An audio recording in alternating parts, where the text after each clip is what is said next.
Hello, everyone. I am Erdoğan Vatandaş, the editor-in-chief of Politurco.com. Today, I am joined by Professor Ruth Ben-Ghiat. She is the author of the internationally acclaimed book, Strongmen, From Mussolini to Present. So today we are going to talk about this book. Professor Ruth Ben-Ghiat is an American historian and cultural critic. She is a scholar of fascism and authoritarian leaders. Ben-Ghiat is professor of history and Italian studies at New York University. Thank you so much for joining us. Thank you for having me. I'm glad to be here. It's a pleasure. So I want to start with the structure of the book first. So you distinguish the authoritarian leaders according to the way they are getting the power, regarding the tools of rule that they're using, and also the way they lose the power. So if we start from the first step, what are the similarities and the differences between these leaders regarding the way that they are getting the power? So the book is divided it has three eras, let's say. There's the fascist era, there's the age of military coups, and then what I call the new authoritarians, which starts at the end of the Cold War, where in that model, usually they come to office through elections, and then they manipulate elections to stay there. But the book is an exercise in finding patterns in history. So one thing we find, regardless of how people come to power, is that the strongman leaders tend to have an appeal when a society has been through a lot of changes that seem too rapid to some people. So, after World War I, when the original fascists, came, you had you had worker rights, you had the fear of Russian Revolution and communism, but you had female emancipation, you had all kinds of processes of emancipation and progress, social progress. And we see that over and over again in history, and it's also true with coups. If you think of a coup, of course, nobody's running for election, there's no advance warning, but you still have to get a consensus among the military or whatever kind of coup it is. And this consensus comes if people feel that there's been too much change. And so the strongman is somebody who he shakes up society, often through violence, but he also says, I'm going to restore order.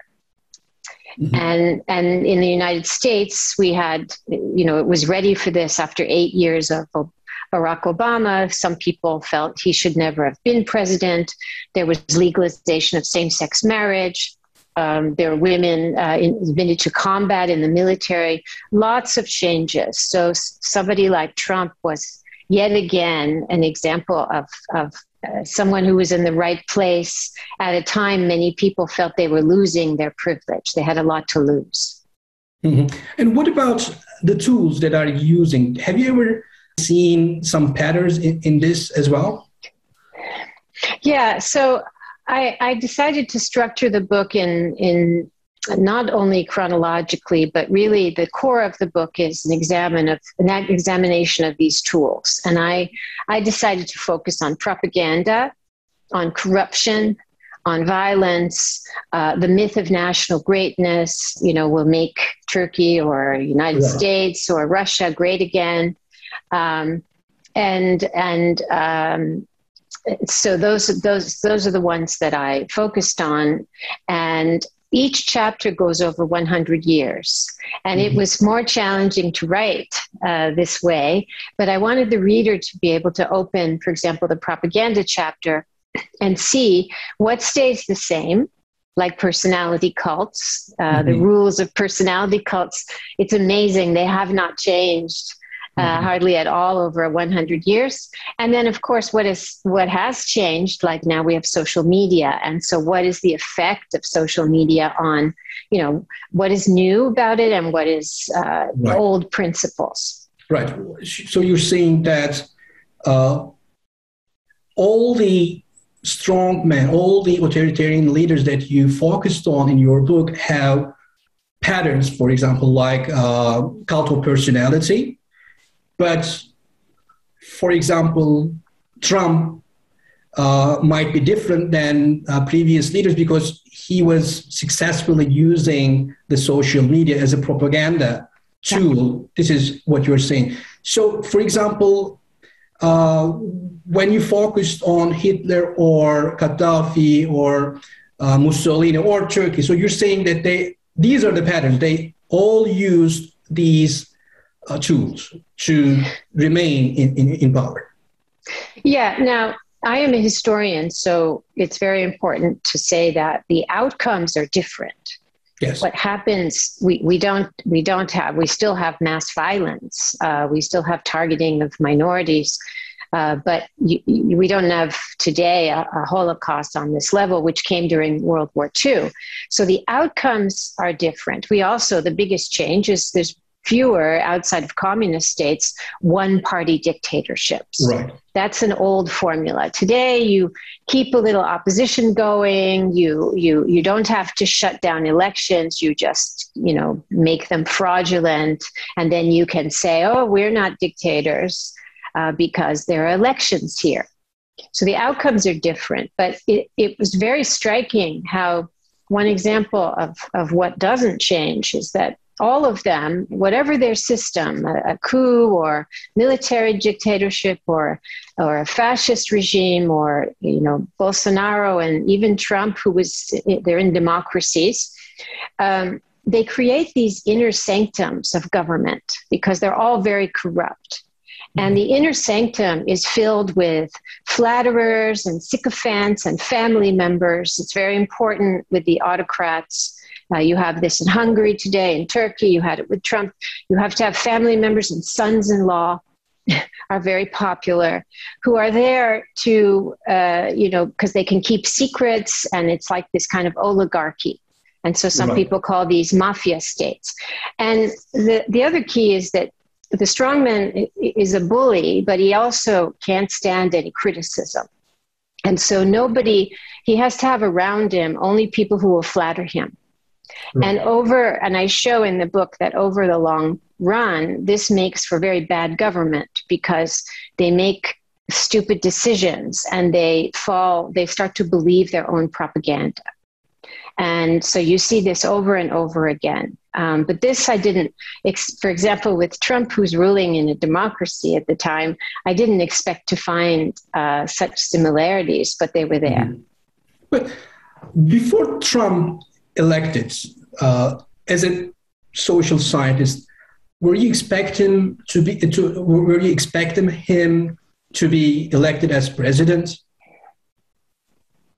I thought he might be. And in fact, I covered the whole campaign, specializing more on him for CNN Opinion. I was writing op-eds. And so the night of the election, like I'm not a professional journalist, but I had to do the same as they did.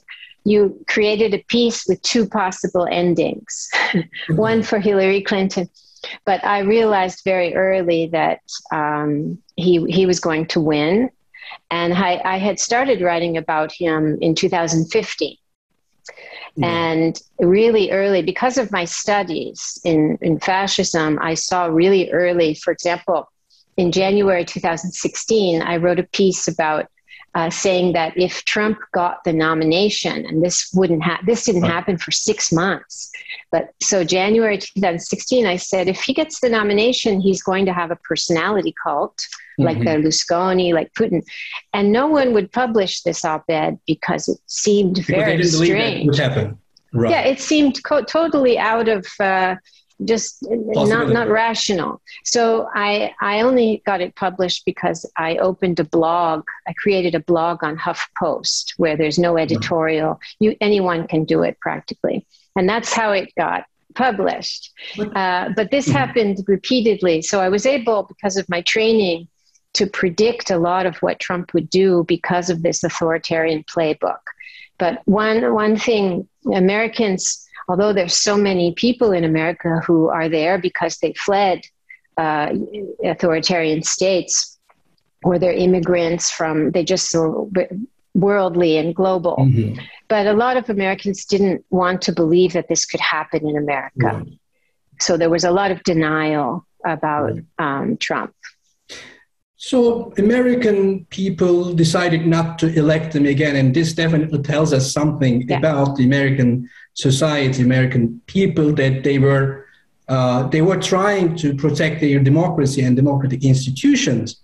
But on the other hand, we see that almost 50% of, or half of the society also were trying to get him elected, and he also was elected as a president in the past. But what does this tell us about the American public? I mean, does it tell us about the authoritarian tendencies in the American people, the American nation?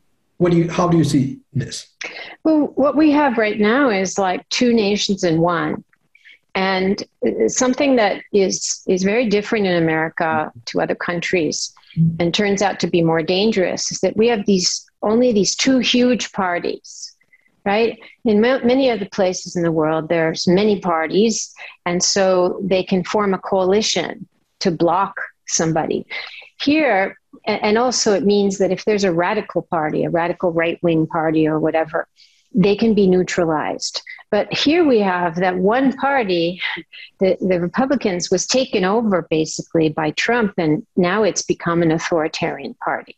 Mm-hmm. So the split of Americans, where, Americans mobilized to vote Trump out in the middle of a pandemic and with, a lot of electoral voter suppression, and they did that. And I always remind people of that, because it's very rare actually in history that you can interrupt somebody like Trump. And in fact, he may come back, who knows, because they're never really gone until they're prosecuted. That's one of the lessons. But we did that. Mm-hmm. But the people who we also see, on the other hand, he was able to have a true authoritarian cult of personality. And think about what it means that he was able to make tens of millions of people believe that the election was stolen. This is an incredible feat of propaganda. Mm-hmm. And so we have these two realities in the country today. What about the second, Germany? So Germans are such an educated and secular nation. How do you think that they were trapped by Hitler? They fell into fascism and Hitler rule before the Second World War. How did it happen? Yeah, the Germany is a very interesting example because, Hitler, he worshipped Mussolini, and he took a long time to get into power, and the whole 1920s, and he was not successful for most of that time. Nobody wanted to buy Mein Kampf. He went to prison because of his, putsch, and Mussolini was always trying to get him to be his mentor, and Mussolini didn't want anything to do with him because he said, "You're not successful." So it was the Great Depression, this crisis, because what strongmen do is that they proclaim themselves the emblem, the embodiment of a victimized nation. All of them do this victim complex. Mm-hmm. And so then they're in a good place if there is a real crisis like the Great Depression. He had already been building his persona, and as the kind of, I'm going to save the nation. And so that's what did it. And then, of course, how did he actually get into power, though? He was appointed by German conservatives.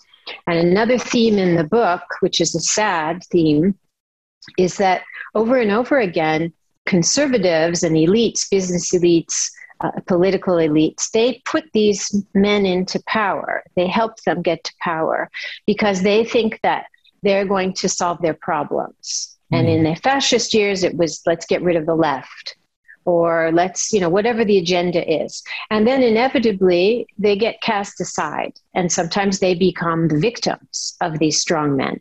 But this happened even in, I was very struck that even in Chile, where you had a coup in 1973, you think, okay, well, no elites helped except the military. But once the coup was there, the Christian Democrats, who were like the equivalent of the German conservatives, they actually gave their support to Pinochet because they thought that he would restore order and then give the democracy back. And so that, of course, didn't happen. So we see this, and we saw this in 2016 with the kind of GOP political elites and some business elites who backed Trump, even though Trump was saying he could shoot somebody. He was very open about his violence. And so you have this kind of blindness over and over again. And the first big example was Germany. And what about the way that they lose their power? I know that every one of them loses the power in different ways, but what are the patterns? What are the similarities? So the biggest principle is that, they never ever go quietly. They psychologically, and also because they need to stay in power to have immunity for prosecution, they cannot leave properly. And it's more of an issue today because they keep elections going, right? So then they fix things like Putin. Putin's solution has been, it took him 20 years. So it takes a long time to do this, but he's in a position where he could rule in theory until 2036. And Orban now rules by decree. Or in Turkey, Erdoğan, he's prime minister and he's president. So that's another way of keeping rivals. Everybody finds their own way today because they don't have the old-fashioned dictatorships, right? So they have to find another way to fix the system. But, they sooner or later, they cause resistance movements against them, especially young people, because you can only be corrupt. And in Putin's case, he has a real kleptocracy. He's sucking all of the productive resources dry of the nation. And Erdoğan is, they go after business. And this is a story that we need to have much more reported in the media, because this is, business elites think, oh, they're so efficient. They're going to modernize. They're building airports. They're doing all these good things. When in fact, these autocrats are going after businesses. And so slowly over time, many people grow disaffected with them. And that's when they sometimes do desperate things. So that's what was the most interesting chapter to write, was the how they fall. And of course, Trump, it was very clear he wasn't going to leave. And he tried everything. He tried to have military support. He tried to fix the election. And then at the end, he went for violence. He was thinking that he could manipulate the Supreme Court with his appointments. Yes. And as far as I understand, you are hopeful in Turkey. So the victory of the mayor of Istanbul. So do you think that this would be a game changer in the future? Do you think that Mr. Ekrem İmamoğlu can appear as a potential candidate for president in the future? Is this what you see?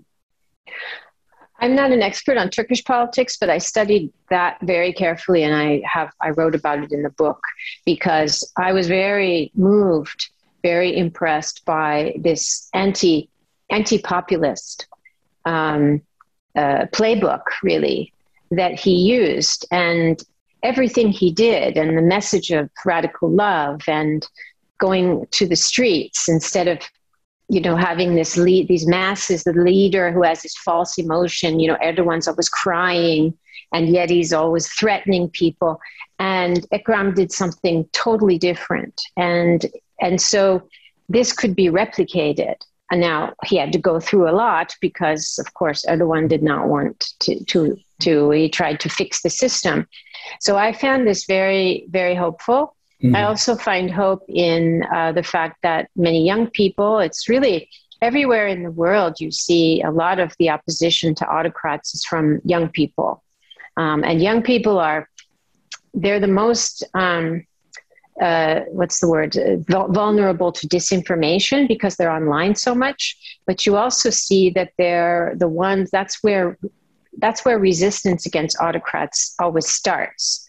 And that's one reason all of them go after universities and schools, because Right. they know that's where people start to resist, because that generation, they think, I have everything to lose. I want freedom. So I'm hopeful in a medium term that there'll be more of a support for a different kind of politics. Mm-hmm. So you're saying that Erdoğan would accept if Ekrem İmamoğlu would be the candidate, and if he would lose the elections in the future, he would accept the reality or the consequences. I don't think he would. No, I don't. If judging from his behavior in now, what I've observed, Mm-hmm. and judging from the personality and actions of all the leaders like him, because they have of course, there are individual differences, but they have similar personalities, especially when it comes to if they feel they're going to be ruined. They act in similar ways, and they never voluntarily leave. So I can't predict what he would do, but it would be difficult for him. You call a state of emergency, which has been on and off for Turkey. I mean, it's been extended. And then it would depend what the people do, the grassroots. Yeah. Mm-hmm. Okay, Professor Ghiat, thank you so much for joining us. It was such a wonderful conversation. And do you have anything else to add? There's a new edition of the paperback edition of my book is coming out on October 5th, and it has a new epilogue that goes through January 6th. So, because the hardback edition ends with in the summer with the Black Lives Matter protests, and so the new edition has also in Russia with Navalny. It has some updates around the world, but also January 6th. Professor Ghiat, Ben-Ghiat, thank you so much for joining us. Today I had a remarkable guest, Professor Ruth Ben-Ghiat, the author of the book Strongmen from Mussolini to Present. Thank you so much for joining us. Thank you.